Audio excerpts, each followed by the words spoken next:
Hey guys, I'm out here in the backyard.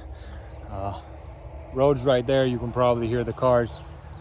And I'm playing around with my stretch too. And I'm using gloves because I've been out here for about 40 plus minutes and I've been just whittling wood.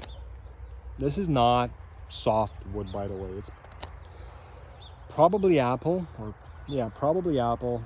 I don't think it's plum. Plum would have a reddish core. But it's not soft. It's not dry. It's been cut maybe a month ago, but it's still not dry. Had a bark over it. And what I'm actually testing is to see if the edge will fail. Now, the interesting thing about K390, I have to admit, is not the fact that it'll hold its edge for so long, for me, but the fact that it'll come back to that almost that initial sharpness. I would say 90-95% of that initial sharpness before I cut sisal rope and cardboard, and I've been working for 1.5 weeks out here with this one. I just dropped it and it came back to shaving sharp. Now it's not going to shave now. Maybe the tip will. Yeah, the tip will take off some hairs. I don't know if you can see them. There you go. Maybe you can see them on a stick. It'll come back just with stropping, and I think that's amazing from a user point of view. That's what you want. You want to work with your knife, you want to strop it and have a paper slicing sharp edge. This is not the knife I want to talk to you about, however. I want to talk to you about this knife, the Spyderco Chaparral. It's not a full-fledged review. It's more my recommendation. If you're looking for a small knife, and you can get this one, I think this is the perfect EDC knife. I've had it for a while now. I had the Sun and Moon, and I tested the CTS XHP in that one. It's different than the one from Cold Steel. I think this one's a bit harder, and it does strop back to almost its initial edge with very little effort.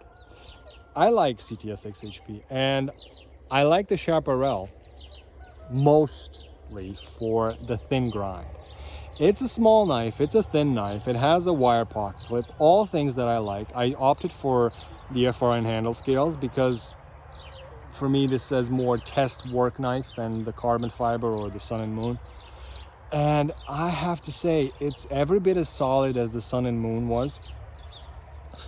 That is to say that when you cut with it, you don't feel the blade pushing in the back lock, which should move in your hand, because it's so stiff and it's so thin.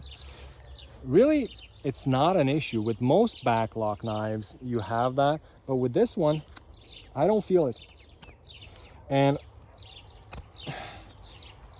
like I said, this wood, not the easiest material to cut into, especially not if you're trying to do a very steep cut. If you're just trying to remove slivers, that'll go. But if you're trying to get a good bite, it'll put up some resistance. Just to give you a comparison, I do have my Opinel number 7 here. And this one's kind of stiff. You can see I thinned out this one. Has about a 12 degree per side edge angle.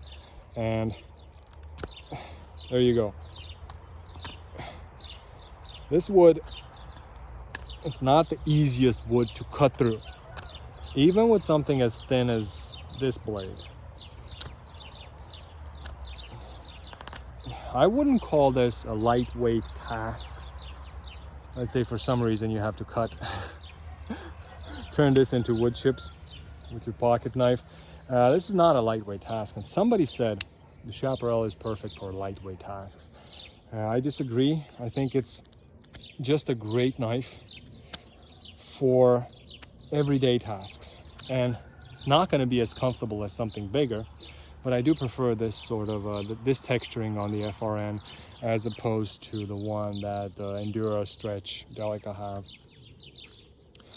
Much more comfortable, and because of the thin grind, it's a really good performer.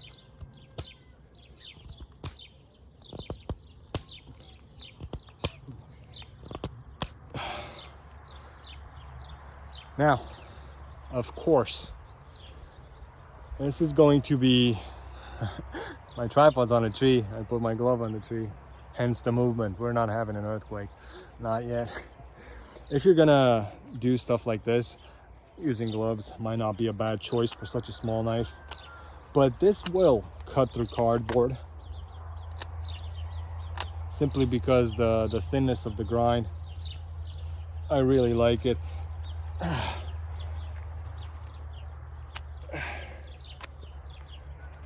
And like I said, lightweight.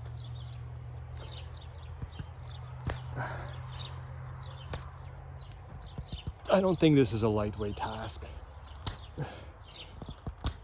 And I don't understand why some people will call smaller knives out for being a lightweight knife or a lightweight task. This can take quite a lot. Personally, I think for the weight, for the size, the steel, this is a really good deal. Now, this one also has an asymmetrical grind. A lot of Spydercos do, but because this one has such a thin grind, it's hardly noticeable. The grind on the Stretch 2 is much thinner than the one on the Endura.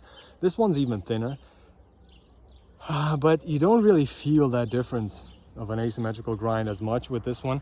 And let's say you have to cut cardboard, I would take this knife. I would, or well, one that has a better grind. I don't know if all models are like that, is the Manly Wasp. This one has a very thin grind.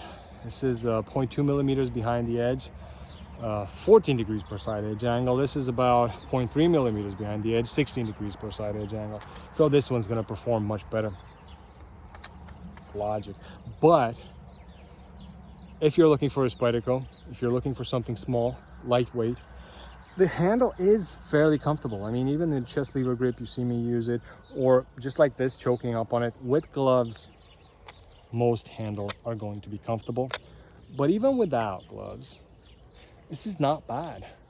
It's not as bad as you would probably think it to be, for it being such a small, thin knife. And the thing I like about it, I mentioned, is the fact that I don't feel the lock back pressing into my hand when I'm cutting with it. It was the same for the Sun and Moon. It's every bit as stable as that. And I do like the texture. Now, in hindsight, maybe getting the carbon fiber handle scale version wouldn't have been a bad choice, but I am happy with this one. And for me, the FRN models from Spyderco just say test knife, work knife. As for the CTS XHP, I have played around with it. I can tell you it's okay. It drops back to shaving sharp. I haven't used it that much to just dull it completely, like I did with to the point where it doesn't cut into a piece of paper, like I did with K39, and then tried.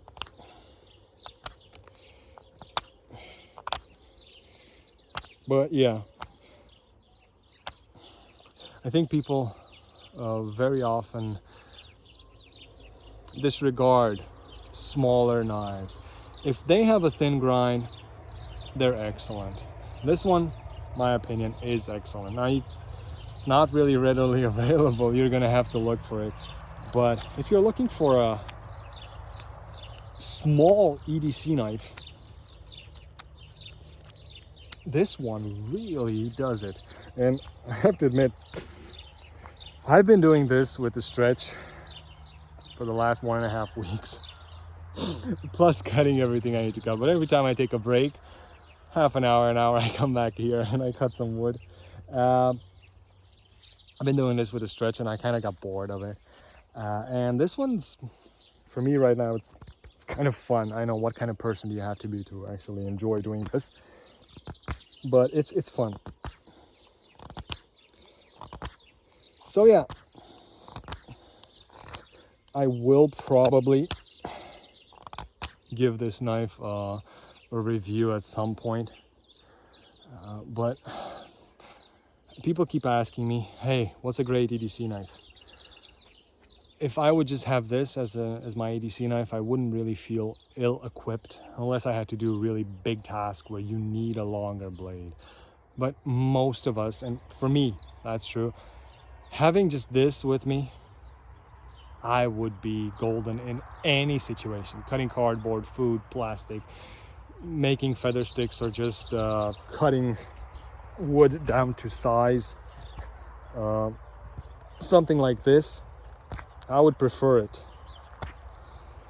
to enduro stretch, paramilitary, or whatever have you. So guys, hope you enjoy the video. Looks like rain, and I have to be honest, it's really humid and really hot. I would enjoy some rain right now, but doesn't matter. Rain or no rain, it's still great weather. There you go. Still awesome weather. So, hope you enjoyed this little demo, this little backyard chat. And if you have any questions, comments about the Spyderco Chaparral, go ahead, ask, and I will try to get to them as soon as possible. Thanks for watching, guys, and as always, have a great day.